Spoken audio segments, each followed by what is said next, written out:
my. Way to go, fishes. Way to go, detectives. We've done it.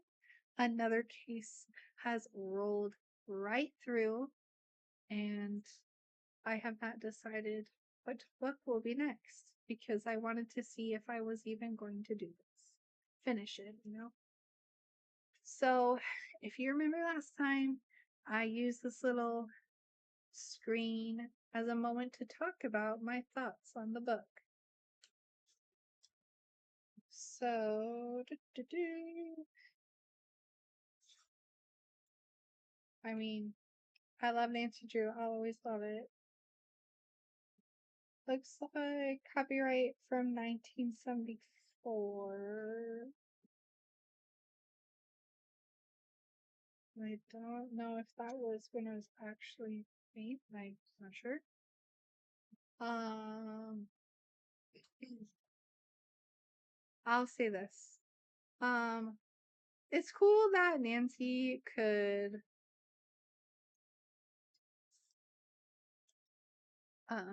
go to the Emerson College and invest in her and stuff. Very convenient. But I'll say this is coming from like a conservative view, devil's advocate.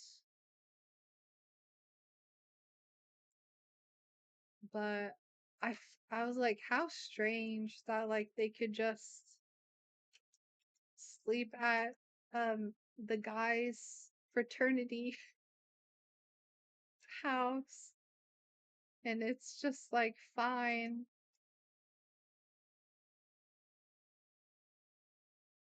And that's strange to me, but that's just with my upbringing.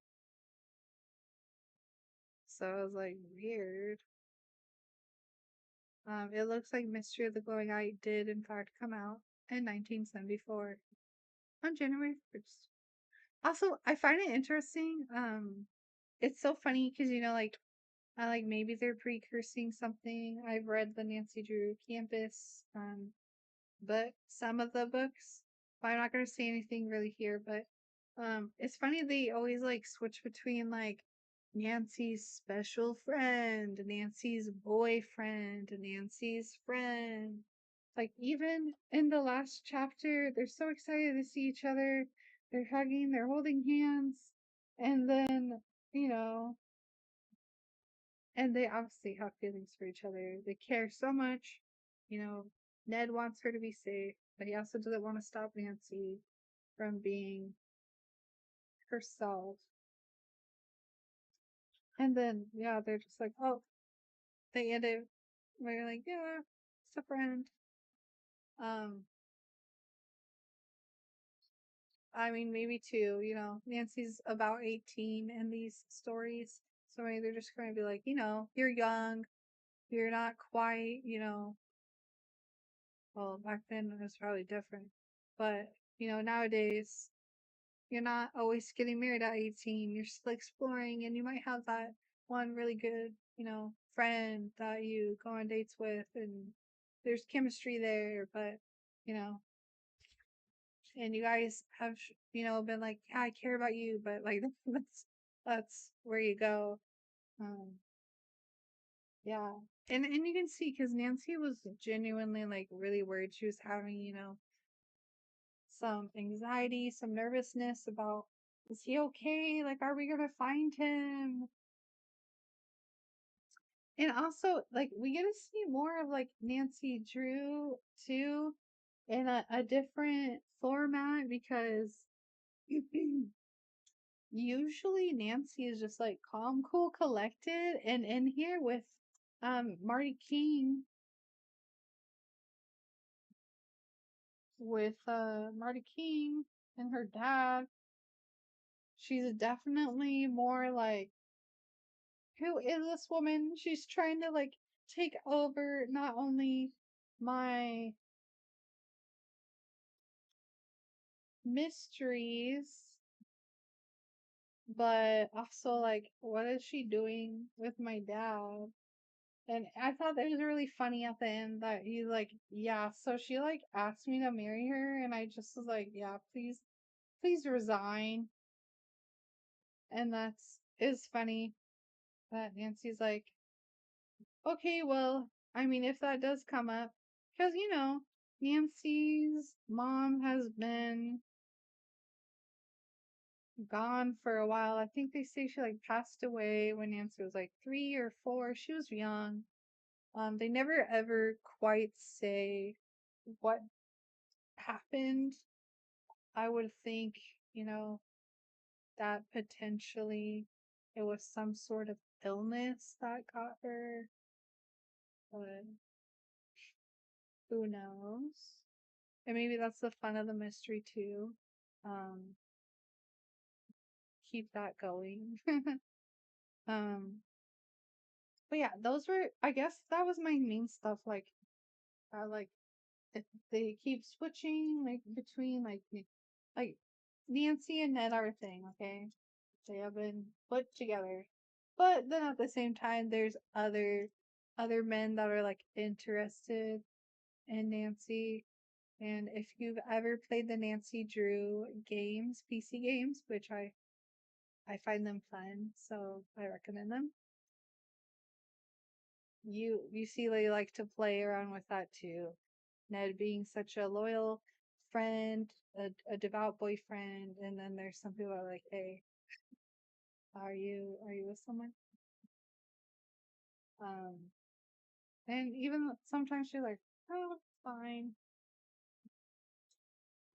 I think we get to see a little bit of um, you know, the abilities that Nancy has, that like she is considerate, and also for someone to be, I don't know how expensive it was to like be hiring a helicopter, but I'm like, obviously they are well off. They're well off enough that Nancy can,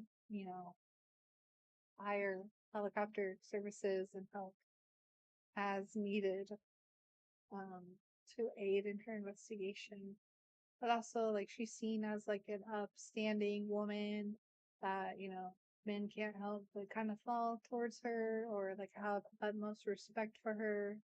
Um, as a woman myself, I do kind of roll my eyes out at, the police officers and stuff being so surprised about like her abilities.